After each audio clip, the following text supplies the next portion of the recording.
सुरेंद्र सिंह वैदवाला जी जुड़े हैं। आज भी हमारे साथ हमारे स्टूडियो में मौजूद हैं। वे लंबे टाइम से ऑर्गेनिक खेती करते हैं। तो आज हम उनसे यही चर्चा करेंगे कि लॉकडाउन के चलते जैसे कि नदियां हैं जो साफ हुई है, वहीं सरकार ने ऐलान किया है कि प्रत्येक किसान को 7,000 रुपये दिया जाएगा। तो उसी को लेकर आज हम उनसे विस्तार में चर्चा करेंगे। जी सर नमस्कार। सबसे पहले सर पर्पल स्टूडियो में आपका आने पर हार्दिक स्वागत करते हैं हम। सर जैसे कि पानी के बचाव के लिए मुख्यमंत्री ने कहा है, लेकिन आप लंबे टाइम से ऑर्गेनिक खेती करते हैं, तो आपके हिसाब से कब पानी लगे तो कौन सी खेती करना चाहिए अब, और सीजन कौन सी खेती का है? जो पानी है ना, पानी की हमारे जीवन में बहुत महत्ता है। बहुत अच्छा विषय आपने आज चुना है। पानी की जो है गुरबानी में आता है, पहला पानी जीव है जे तारिया सब कोई, पानी के बिना कोई चीज़ आगे नहीं हो सकती। तो पानी तो जीव है खुद, उससे सारी उत्पत्ति जो है वो पानी से होती है। पवन गुरु पानी पिता माता धरत मात, तो पवन को गुरु कहा गया है, पानी को पिता कहा गया है। तो ये पानी की महत्ता हमारे जीवन में आदमी की पैदाइश से लेकर मरने तक रहती है। जितनी वनस्पति है, थोड़ा सा मैं बैकग्राउंड देता हूँ। 4 तरह की हमारी खानियाँ हैं, 4 खानियाँ हैं और 4 वाणियाँ हैं। खानियाँ कौन सी हैं? अंडज, जेर, सेतज और उत्कुज। एक जीव अंडे से पैदा होते हैं, एक जेर से अंडे से जो पैदा होते हैं, ये परिंदे हैं, मुर्गी आदि जो कई जानवर होते हैं। तो एक तरह से वो उत्पत्ति होती है। दूसरी जेर से होती है, जैसे पशुओं के गाय भैंस, ये जेर नाड़ू से जो पैदा होता है, इंसान भी नाड़ू से पैदा होता है। सेतज जो हमारे पानी और पसीने में जीव पैदा होते हैं। चौथी है उत्भुज, ये सारी वनस्पति जितनी है उसको हम उत्भुज बोलते हैं। तो इनका फिर आगे बायो सर्कल है, वो दैट इज डिफरेंट। इन चारों की उत्पत्ति के लिए 4 तरह से जैसे उत्पत्ति होती है सृष्टि के अंदर, उसमें पानी का बहुत रोल है। अब हम आज बात कर रहे हैं खेती के लिए पानी की। हमारे आदरणीय मुख्यमंत्री साहब ने बड़ा अच्छा विषय चुना, पर ये चुना गया है गलत टाइम पर। एक्चुअली क्या है, इनको ये आज से 2 महीने पहले करना चाहिए था चालू। लॉकडाउन जैसे ही हुआ था, पता है कि पहली बिजाई होनी है, तो इसने मार्च और अप्रैल के फर्स्ट में ही चालू कर दे रहे थे। क्योंकि उस टाइम आदमी जो ये 7,000 एकड़ की आपने बात करी, 7,000 एकड़ में 4,000 इंश्योरेंस का ये काटेंगे, बाकी चलो किसान को देंगे जो हमारे सुनने में आया। वो अब बिजाई का उस टाइम तो जैसे गेहूँ कटता है उसी टाइम ही मूंगी की बिजाई हो जाती है। यहाँ हमारे मूंग बीज सकते हैं। अच्छा, जो पैडी वाली ज़मीन है उसको हमने डाइवर्सिफिकेशन में लाना है, उसकी जगह पे बदलाव लाना है कि उस पर क्या बीजा जाए, किसान को भी नुकसान ना हो और पानी की हमारी बचत हो। तो उसमें इन्होंने टाइम भी नहीं दिया, ना तो उसमें बिजाई हो सकी है मूंगी की, ना और दालों का समय है। अरहर यहाँ कामयाब नहीं है हमारे एरिए में। तो इसके बाद कॉटन का सवाल आता है। कॉटन के भी जो है कुछ एरिया बीजा जा सकता है, 1-1, 2-2 एकड़, क्योंकि लेबर की उसकी पिकिंग की यहाँ हमारे यहाँ बहुत आती है, और उसके बाद भी बीमारियां वगैरह भी काफ़ी पड़ती हैं। लेकिन जिनकी सैंडी सॉइल है, रेतली ज़मीन है, उसमें कॉटन बीजी जाती पैडी होता है धान, क्यों डाइवर्सिफिकेशन धान के ऊपर है। इसलिए हमें ये जो आप आज कर रहे हो और मुख्यमंत्री का बयान है भी धान की जगह क्या डाइवर्सिफाई किया जाए, जो डाइवर्सिफाई करेगा कोई और फसल बीजेगा, मक्का है दूसरा है, तो वो उसको 7,000 मिलेंगे। 7,000 में 4,000 बीमे का गया, कुछ जो जैसे उनका देने का प्लान बना। और मैं कहता हूँ टाइमली वो चीज़ नहीं है, डाइवर्सिफाइड नहीं हो पाएगा। ये मैं एरिया के मुताबिक कह रहा हूँ, क्योंकि मैं किसानी पे काफ़ी काम किया है और किसानों में विचरता रहा हूँ। 4 फादर्स हमारा किसानी का ही काम है। सेकंड, अब आ गया हमें पानी का। अब ये कह रहे हैं भी कम करना है। सबसे पानी कम कर 3 चीज़ें हमें जिंदगी के लिए और ज़रूरत है: शुद्ध पानी की, शुद्ध हवा की और शुद्ध खाने की। ये आदमी की ज़रूरत है जिंदा रहने की। कपड़ा तो फटा हुआ भी डाल लेगा, गुजारा हो जाएगा, लेकिन इन 3 चीज़ों से सेहत हमारी अच्छी रहती है। बीमारियों से कैसे बचा जाए, अगर ये 3 चीज़ साफ होगी हमारी बॉडी का बैलेंस बना रहेगा। पशु या जहाँ भी बीमारियाँ आती हैं, फसलों को भी बीमारियाँ आने के कई ऐसे कारण होते हैं। तो वो जो पानी है, सबसे पहले तो मैं रिक्वेस्ट करूँगा मुख्यमंत्री जी को, प्राइम मिनिस्टर जी को और सारी सरकार को आपके माध्यम से, जो नदियों का पानी अरबों रुपए लगा दिए इन्होंने गंगा को साफ करने के लिए, वो भगवान ने ऐसा किया शुद्ध करने के लिए, आज सारी नदियाँ शुद्ध हो गई। जो प्रदूषण, पराली का प्रदूषण जा रहा है, किसानों पे मर दिया जाता था, लेकिन आज वो प्रदूषण कहाँ गया? आज वो प्रदूषण दिल्ली के अंदर, दिल्ली जैसे शहरों में, बॉम्बे जैसे में, आज वो प्रदूषण कहाँ है? किसानों का पराली का प्रदूषण, इतना शोर मच जाता है। जितना इंडस्ट्रियलिस्ट है, आज फैक्ट्रियाँ बंद पड़ी हैं, गंदा पानी जाना बंद हो गया। जितनी नदियाँ हैं उसके अंदर गंदा पानी तो बंद हो गया, गंदा पानी गंगा ऑटोमेटिक शुद्ध हो जाना था। और इन इंडस्ट्रीज ने ही सारा हमारा काम खरीद किया। जो पोल्यूशन बोर्ड वगैरह बने हुए हैं उनमें भ्रष्टाचार है। भ्रष्टाचार की वजह से वो जो है वो नहीं फैक्ट्रियों वाले रुकते, क्यों? उन्होंने रोकना था, उनके जुर्माने तगड़े होते, अपने फैक्ट्रियाँ करते। पहली बात तो फैक्ट्रियाँ लगाते टाइम इनको सोचना चाहिए। हम ये काम करते हैं कि पहले तो पानी है ना, पानी को आग पे रख दिया, नीचे आग जलाई गर्म करने के लिए, और पानी गर्म होना शुरू हो गया। जब गर्म शुरू हो गया, कहते जी पानी को कहते हैं ठंडा हो ठंडा हो, तो आग निकालते नहीं है, पानी को कहते हैं ठंडा हो ठंडा हो, वो तो भाप बन के उठेगा। आज बिल्कुल यही हाल जो है, ये सरकारों हमारियों ने और हमारे वरिष्ठ अधिकारियों में, मैं खुल के कहूँ ये बात, इसकी वजह से ये सारी हमारी नदियाँ प्रदूषण हुई, पीने का पानी प्रदूषण हुआ, कैंसर जैसी बीमारियाँ आ गई। ये बजट सारा कहाँ लगने लग गया? ये एक चाल थी, 20 रुपए का लीटर, 25 रुपए का लीटर आज पानी खरीद के पीना पड़ रहा है। ये क्यों किया गया? ये एक इंडस्ट्री काम कर रही है, जो एक मैनिपुलेशन काम है। इनको पहले खराब करो, हमारी धरती में खादें जहर डाल के वो खराब कर दी, फसलों में हो गया। हमारा माल धान अरब देशों में जाता था, यूरोप में जाता, वहाँ जाके उसमें जहरों की वजह से माल वापस आता है, जहर है, तो वो लेना बंद कर देते हैं। पाकिस्तान से ले लेते हैं, और जगह से ले लेंगे, थाईलैंड से ले लेंगे। लेकिन हमारे यहाँ उसको सिर्फ बढ़ावा देने के लिए फर्टिलाइजर डालो, ये डालो, उस वजह से भी जहर है। अब फर्टिलाइजर और जहर डाली हुई है, पानी हमने लीच करना है, ज़मीन में शेडिंग करना है फर्क, तो जहरीला पानी के अंदर जाएगा। जो नदियों का पानी, जैसे हमारे नज़दीक घग्गर नदी है, घग्गर का पानी जो लीच हो रहा है, घग्गर के आप वहाँ पंचकुला से लग जाइए, ऊपर तो छोड़िए, पंचकुला से आप चालू हो जाइए, और जहाँ पंजाब से आ रही है और यहाँ होते हुए और इसके अड़ोस पड़ोस कितना जहाँ जहाँ नदियाँ हैं ना, वहाँ सारा कैंसर का प्रकोप आ गया, घुटनों की बीमारियाँ आ गई। तो ये क्यों आया? सिर्फ प्रदूषण की वजह से, पानी नीचे गंदा गया। अगर फर्क ओवर बरसात हो गई है तो हम वही पानी ट्यूबवेल में डालते हैं, तो उसमें तो जहर डली हुई है, पेस्टिसाइड डले हुए हैं, वही पानी अंदर गया तो पानी फिर बाहर आएगा।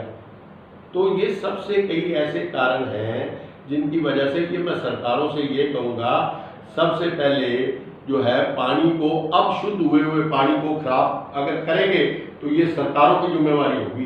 भाई आप भगवान ने साफ कर दिया पानी, ये तो हम तो नहीं कर पाए थे। अगर ये फिर इंडस्ट्रियों को चलवाते हैं, अब पंजाब से जहर का पानी चलना चालू आएगा, घग्गर में काला पानी आता था और आपने देखा ही होगा सारा बिल्कुल एकदम ब्लैक पानी, तो ये सारी इंडस्ट्री की वजह से आता था।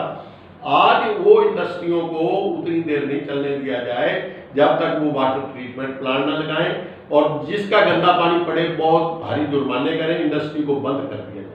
ये नहीं है भी पैसे के लालच में बीमारियां पैदा करते जाओ, कैंसर पैदा करते जाओ, घुटने की बीमारियां आ गई, हार्ट की आ गई, तो सारी तो खाने पीने से, हवा से बीमारियां आ गई हैं।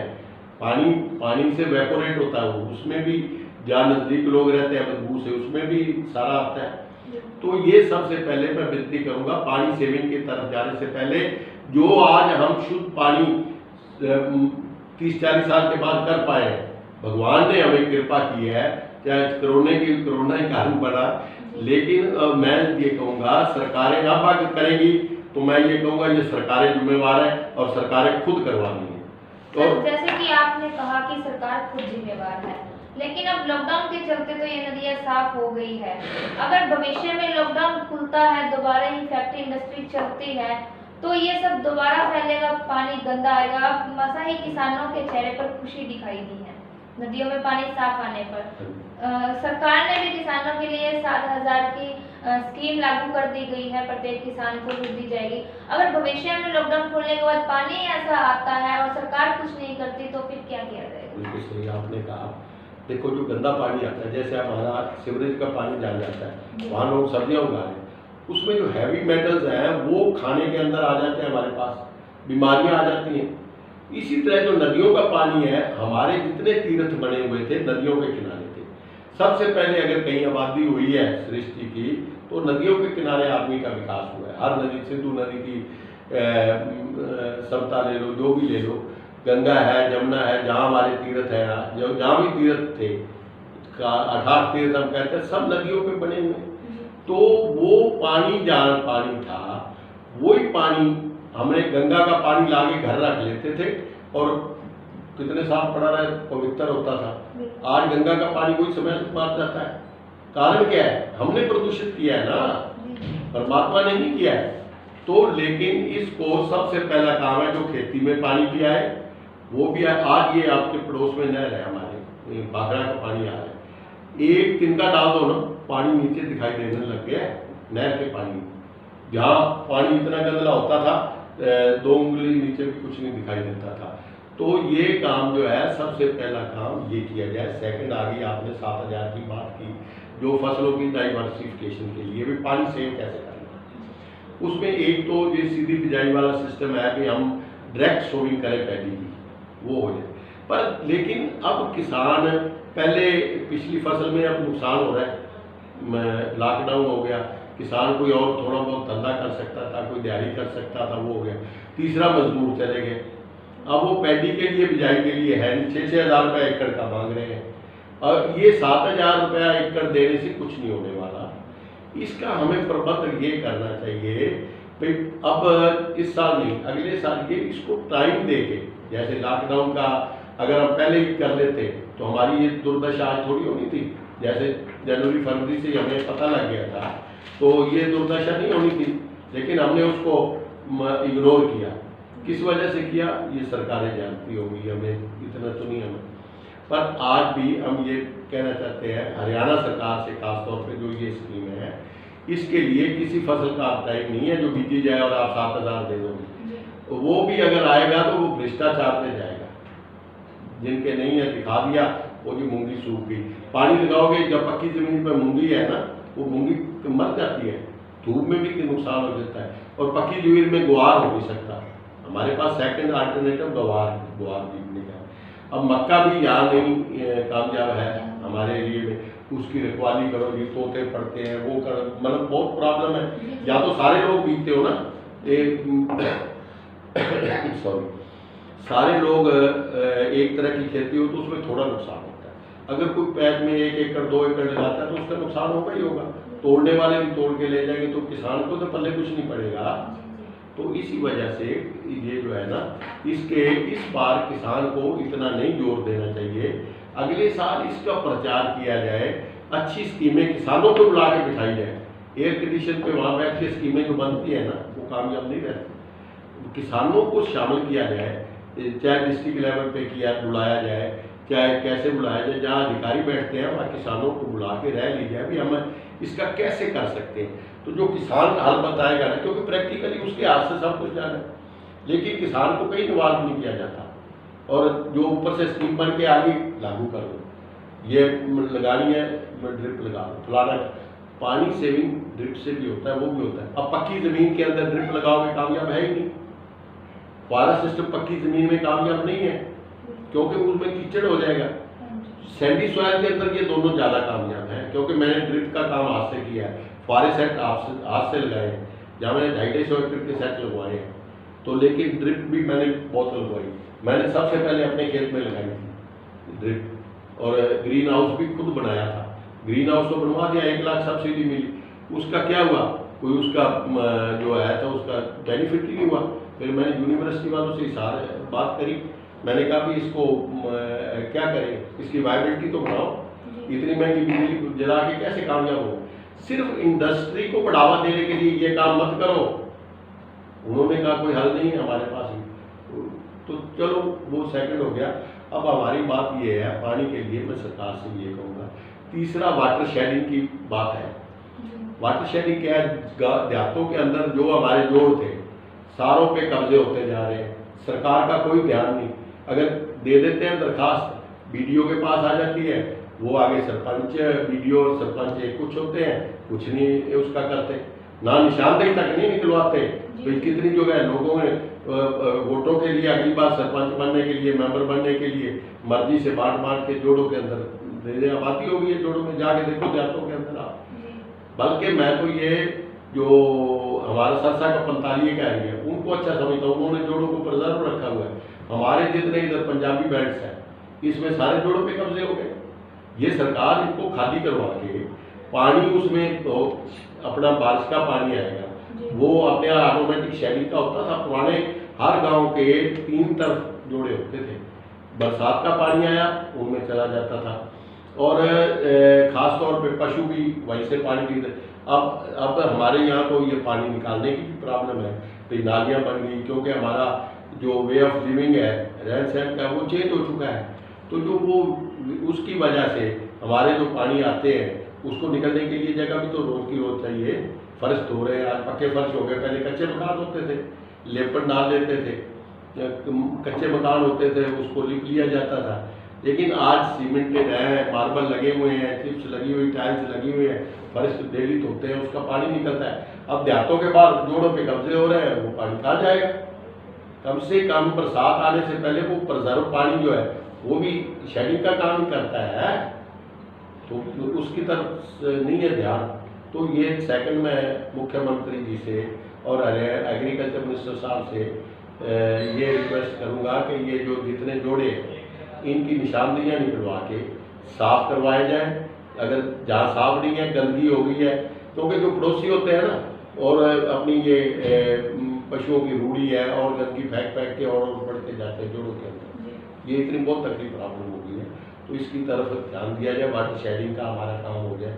और जो शहरों के अंदर है, ख़ास तौर पे यहाँ छतों का पानी जो है उसको भी शेडिंग में दिया, क्योंकि हमारा पानी टेबल बहुत नीचे जा चुका है।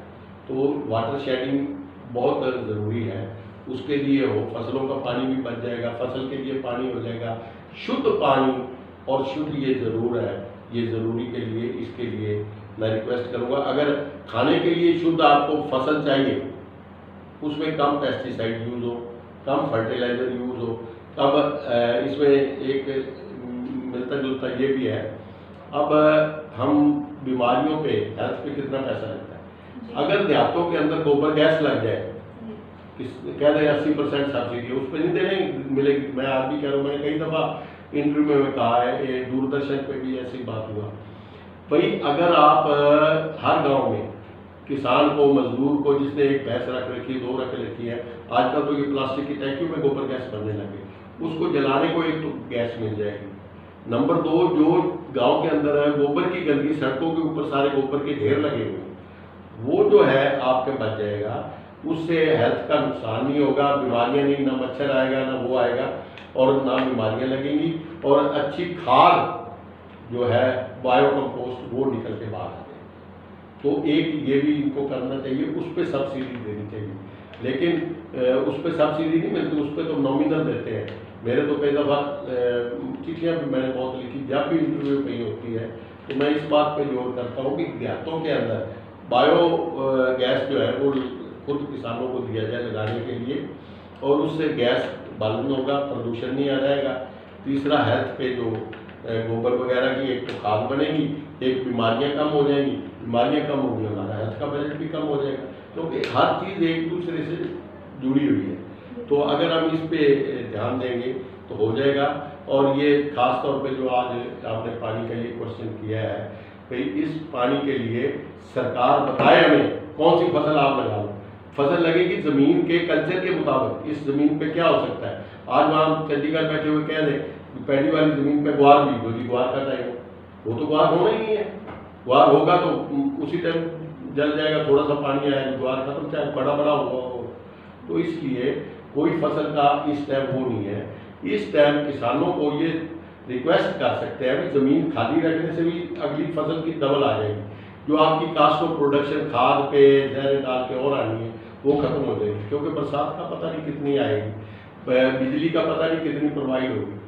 तो इस चीज़ पे भी ध्यान दिया जाए। तीसरा, हमारा लेबर की भी प्रॉब्लम हो गई है, हमारे पास लेबर नहीं है। तो जो लगाना भी चाहते हैं किसान भाई, मैं उनसे भी रिक्वेस्ट करूँगा सीधी बिजाई पे जाओ, जोर दे के सीधी बिजाई लगाए। अब पहली और सीधी बिजाई करेंगे 20-22 पानी देने की जरूरत नहीं। अगर दूसरा आप लगाते हैं पैडी हीट प्लांट करते हैं उसको, तो उसके अंदर पहले पानी आ दिया, हर दूसरे दिन तीसरे दिन दूसरे दिन तीसरे दिन पानी देना पड़ेगा। ऊपर से गर्मी पड़ती है, शाम को पानी सूख जाता है, 50-45 डिग्री पड़ रहा है टेम्परेचर हो जाता है, तो पानी वेपोरेट हो जाता है। तो इसलिए पानी का है। और कोई आपका क्वेश्चन है? एक आपसे अहम सवाल है। सरकार है जो उद्योगपतियों के लिए राहत भरी घोषणाएं करती है, वही जो किसान है हमारे देश का अन्नदाता है, पूरा साल किसान मेहनत करता है, लेकिन सरकार किसानों की तरफ इतना क्यों नहीं सोच रही? इस पर आपका क्या कहना है? क्योंकि हर जगह जैसे सोशल मीडिया पर भी बहुत वायरल होता है, समाचार आप भी देखते हो, आपको भी मालूम है कि कभी कौन फांसी लटक रहा है, कभी किस घर से जान जा रही है, कभी कोई पटड़ी के नीचे आ रहा है। तो वही सरकार जो है उसका हाथ उद्योगपतियों के लिए तो खुला है, किसानों के लिए तंग क्यों है? तो इस पर बहुत अच्छा क्वेश्चन आपने किया है। अब इसी को आप ले लो, आत्महत्या कौन कर रहा है? मजदूर किसान जी। किसी अरबपति ने आत्महत्या की है? उसने तो अरबों रुपए उठाए तो भाग गया देश से, और सरकारें कुछ नहीं उसका बिगाड़ सकती। वो मर्जी से कुछ देना चाहे तो दे देगा। वो बैंकों तो उनको एनपीए में गया, उसको राइट ऑफ कर दो। आज देश की दुर्दशा क्यों हुई है? एक जो मैंने देखा है, पता नहीं 68 लाख करोड़ रुपए इंडस्ट्री को माफ किए गए। जो इंडस्ट्रियलिस्ट कुछ गिनती के हैं जो भागे हैं, जो कुछ भाग गए, कोई इंडस्ट्रियलिस्ट की अगर ईमानदारी से देखा जाए, वो क्या करते हैं, एक इंडस्ट्री लिया, इसको फेल किया, उसका पैसा 2 नंबर में खा लिया, आगे इंडस्ट्री और लाली दूसरी वो जो है उस महंगी खरीद के उसमें 2 नंबर का कमा लिया, उस पर लोन महंगा मिल गया, मतलब लोन ज़्यादा मिल गया ना। इस तरह से बहुत तकड़ी बंदी हो रही। किसान को देने के लिए इनके पास कुछ नहीं है। कोई भी सरकार है, पंजाबी च एक साढ़े को कहावत है, कहते कहते जट भुखा चंगा के रज्जा चंगा। तो वो जैसे आज की हमारी सरकारों की है, चाहे किसी पार्टी की हो, वो कहता है किसान हम कहते हैं दूसरे लफ्जों में, कहते हैं मरे चंगा। जाट शब्द हम यूज करते हैं, तो मैं किसान यूज कर लूंगा, क्योंकि उसमें दूसरे भी जो बेचारे जाति के हैं वो भी आ जाते हैं। वो जाति पे आजकल जाति सूचक बन गया वर्ड, जाट हो या जाट हो, तो क्योंकि उसको हमने जाति से जोड़ दिया। खेती करने वाला वो ही था। तो वो कहते हैं कि मरा हुआ ही अच्छा है। कहते क्यों मरा हुआ? क्यों? कहते हैं ये रज जाएगा तो हमारे सिर को आएगा। ये सरकारों की सोचनी है, और मर गया तो पाँव को आएगा हमारे। ये पाँव को लगा के रखना चाहते हैं किसान को। आप ये सोचिए, सन मेरा ख्याल 70-75 की बात होगी, उस टाइम कनक गेहूं का भाव और या आज मुलाजमों की या वो तनख्वाहें, वो कितने गुना बढ़ी है और किसान का रेट कितने गुना बढ़ा है, उसको कैलकुलेट किया जाए तो मीडिया पे आता भी है। तो ये मैं ये कहूँगा कि इसलिए क्वेश्चन छोड़ रहा हूँ, ये कैलकुलेट करें कितना किसान की कास्ट ऑफ प्रोडक्शन खाद्य बढ़ा दो। मतलब अब डीजल पेट्रोल की बात ले लो, कितना सस्ता हो रहा है। सरकार क्या करती है, अपनी एक्साइज ड्यूटी बढ़ा देती है। वो एक्साइज ड्यूटी बढ़ा दी, सरकार के घर में पैसा चला गया, और कितना उस पर टैक्स ले रहे हैं। अगर जब बिकता है डिपो के अंदर आता है, वो बिकता है, एक्साइज ड्यूटियाँ लग गई, वो 10 तरह के टैक्स लग रहे हैं। अब आप एक है, चाहे आप मोटरसाइकिल है, कुछ है, रोड टैक्स भी दे रहे हो और तरह के टैक्स भी दे रहे हो, तो वो उधर जो डीजल पे लग रहा है, पेट्रोल पे लग रहा है, वो भी टैक्स लग रहे हैं। तो ये तो टोल प्लाजा लग रहा है। तो ऐसी हमारी स्थिति हो गई है। वो ये किसान को मैं कहता हूँ आगे भी उठ नहीं पाएगा। स्वामीनाथन की सारी पार्टियां बात करती थी, कांग्रेस पे दोष देते थे। आज इन्होंने कौन सा स्वामीनाथन कहता 2022 में हम इसको डबल कर देंगे। ये 2022 में डबल क्या करेंगे? अभी किसान को और आत्महत्या होगी, लूट कूट होगी, जो हालात हो रहे हैं आज, जो हालात बन गए ना इकोनॉमी के, तो मजदूरों का आपने हाल देखा है, नंगे पैर जा रहे हैं, कोई डिलीवरियां हो रही हैं, कोई हाल है। और कोरोना का ऐसा प्रकोप, और सारे मजदूर भाग गए, इंडस्ट्रियां बंद कर दी, किसी ने, फैक्ट्री वाले ने रहने नहीं दिया, किसी फैक्ट्री वाले ने सपोर्ट नहीं दी। आज भी मैं एक और बात इसमें कहना चाहूँगा, चलो मैं उस बात कहना भी नहीं चाहता था, आज 2% आबादी वाले वर्ल्ड के अंदर लंगर छिका रहे हैं गरीबों को, ये जरूरतमंदों को। चाहे हमारे स्टूडेंट फॉरेन में गए हुए हैं, वहाँ भी ये गुरुद्वारे संभाल रहे हैं। लेकिन यहाँ बड़े बड़े इंडस्ट्रीज बताओ क्या कर रहे हैं। एक रतन जी टाटा को मैं अप्रिशिएट करूँगा, एक वो सोनू जी अपने ये जो एक्टर हैं, उन्होंने पहुँचाया मजदूरों को, कुछ संस्थाओं ने अच्छे काम किए हैं जी। लेकिन सरकारों के लंगर बंद हो गए हैं, गुरुद्वारों के लंगर आज भी चल रहे हैं। तो क्यों? आबादी 2% है, 2% वालों को, उनके साथ जो कुछ होता है वो अलग चीज़ है, होते हुए भी वो देश के लिए जब भी कोई औकड़ आती है सबसे आगे होते हैं। तो ऐसी स्थिति के अंदर डिस्क्रिमिनेशन ना किसान से होनी चाहिए, ना किसी जाति पाति से होनी चाहिए। देश को ऊंचे करने के लिए सबका सहयोग चाहिए हमें। तो इसलिए हमें सबको मिलकर देश के लिए काम करना है। हमें, हमारा देश ऊंचा होगा, हम सब ऊंचे होंगे, और देश की तभी रह सकती है। किसान रीढ़ की हड्डी है, कहते थे रीढ़ की हड्डी है। आज इन्होंने इंडस्ट्री को, पहले कहते थे उत्तम खेती मध्यम व्यापार नखित चाकरी, गुरबानी में भी आता है, लेकिन आज जो है चाकरी और व्यापार ऊपर हो गया, खेती नखित हो, मतलब उल्ट हो गया। तो इसलिए मैं तो विनय कर सकते हैं, हमारे पास में तो कुछ है नहीं, सरकारों से भी हाथ जोड़ के कहना चाहते हैं और किसानों से भी कहना चाहते हैं भी अच्छे काम के लिए सहयोग भी करें। अब ये कोरोना का है, हमारे सरसा प्रशासन की बात करता हूँ, बहुत बढ़िया काम किया सरसा, और हरियाणा में भी अच्छा हुआ है, पर सरसा में खास तौर पे प्रशासन ने, किसी पे पुलिस ने डंडा नहीं चलाया। बाहर पंजाब का हम देख रहे हैं, मैं MP का देख रहे हैं, और गुजरात में देख रहे हैं कि गुजरात की बातें होती हैं। गुजरात का सबसे बुरा हाल है। तो गुजरात के अंदर हॉस्पिटल का सुप्रीम कोर्ट जैसे हाई कोर्ट ऑर्डर कर रही है भी ये हॉस्पिटल इनके काम के नहीं है, अहमदाबाद की बात होगी। तो हमारे पे तो दोष हमारे पे आ जाते हैं सारे काम और करते हैं। ये चाइना में इंडस्ट्रीज गए होंगे और गए होंगे, मतलब कोरोना फैलाने में किसानों का तो कोई हाथ नहीं है। तो ये अब ठीक है, अब किसान बेचारा मास्क भी लगा रहा है, सारा कुछ कर रहा है, चाहे जरूरत है या नहीं है, जो ऑर्डर आते हैं मान रहे, लेकिन किसान की आप स्थिति सुधार दो, सारे देश की सुधर जाएगी। आज इंडस्ट्री के बिना तो रह जाओगे, रह गई ना इतनी इंडस्ट्री बनती, खाने के बिना एक दिन जाके दिखा दो आप, और खाना पानी से पैदा होगा। तो पानी भी चाहिए, पानी की बचत भी आने वाली पीढ़ियों के लिए चाहिए। लेकिन आज ये नहीं, आज भूखा मत मारो, हाँ आगे आपके जो बच्चे आएंगे ना, उनको उनके लिए रख लो, आज तो भूखा मार दो किसान को, ऐसा काम भी नहीं होना चाहिए। तो मेरा ख्याल है कि ये जो है सरकारें इसकी तरफ ध्यान देंगी और किसानों को इसमें भागीदार बना के उनके विचार लिए जाए, मीटिंग्स की जाए। ये नहीं है भी वो अपने आप ही जितने गलत काम होते जाएंगे। तो चलो जैसे होगा फिर वो वैसे ही चलता जाएगा, फिर किसान मरेंगे। आत्महत्याएं सबसे ज़्यादा चाहे इंडिया के अंदर किसानों की हुई है, किसी और की नहीं हुई।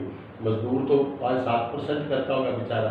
आज किसानों की हत्या का अगर हिसाब लगाए ना, तो किसानों की आत्महत्याओं का तो हम गिनती नहीं दे सकते। और एग्रीकल्चर हमारा बेस था, आज भी एग्रीकल्चर को हम बेस पूरा कर लेंगे, उसकी कास्ट ऑफ प्रोडक्शन, लागत कीमत पैदा करने की कम कर देंगे, तो किसान को तभी बच सकता है और रेट ठीक मिल जाए। उसका तो अश्योर्ड है ही नहीं मार्केट, उसका माल मंडी में आता है, बारिश में भीग गया तो किसान जिम्मेदार, चाहे बिका हुआ माल है नहीं उठाया कहीं से, किसान का माल खराब। तो ये चीज़ें जो है इनके लिए हमें प्रबंध करने पड़ेंगे। किसानों को खेतों में छोटे गोदाम बनाने के लिए उस पर सब्सिडी दी जाए कि कम से कम आप अपना, अगर 20 एकड़ के आप मालिक हो, 20 एकड़ का दो, 10 एकड़ वाला है तो उसे 20/20 के लिए दो सब्सिडी। ये अपना किसान बनाए, बड़े बड़ों को दे देते हैं, बड़े बड़े जो इतने लाख टन का गोदाम बनाए, इतने 1000 टन का गोदाम है, उसको तो सब्सिडी मिल रही है, लोन भी उसी को मिलता है, किसान को तो देते हैं। किसान के तो पहले हाथ पैर बांध लिए जाते हैं, ज़मीन भी गहने, ट्रैक्टर भी गहने, ट्यूबवेल अगर लेना है तो भी सारा कुछ, उसको तो कहीं अगर ज़रूरत पैसे की पड़ भी जाए तो नहीं मिलता। तो इसलिए किसान की जो है ना दशा सुधारने के लिए वो ज़रूरी है। और पानी का जो है वो हमें भी खुद कोऑपरेट करना चाहिए, बचत करनी चाहिए। मैं इस बात के हक में हूँ। अगर हमारी ऑर्गेनिक खेती जैसे कहते हैं ना, वो खेती डाइवर्सिफिकेशन हो जाएगी तो ऑटोमेटिक पानी कम हो जाता है। जहाँ आप यूरिया डालोगे, डीएपी डालोगे, यूरिया सबसे ज़्यादा पानी लेता है। पहले हम 3-3 पानी में हमारी गेहूँ हो जाया करती थी, आज 8-8, 10-10 पानी देने पड़ते हैं, 8 हफ्ते पानी देना पड़ता है, तब गेहूँ उसी ज़मीन में, ज़मीनें वही हैं। पहले हम बीज डालते थे 20 किलो एक एकड़ कणक है उसके बिजाई के लिए, और कॉटन का बीज डालते थे 2-2.5 किलो। आज 8 किलो तो कॉटन का बीज डल रहा है, 8 ही जो वैसे बीज थे तो लगाए तो वो तो अलग वाली है, हाइब्रिड वैरायटी कोई लगाता है। तो हर चीज़ का हमारा सिस्टम खत्म हो गया है। तो इसलिए सिंचाई के साथ अच्छे करने चाहिए। अब मल्चिंग है, मैं बीच में और क्वेश्चन जुड़ता आ गया तो लंबी भी हो गई है।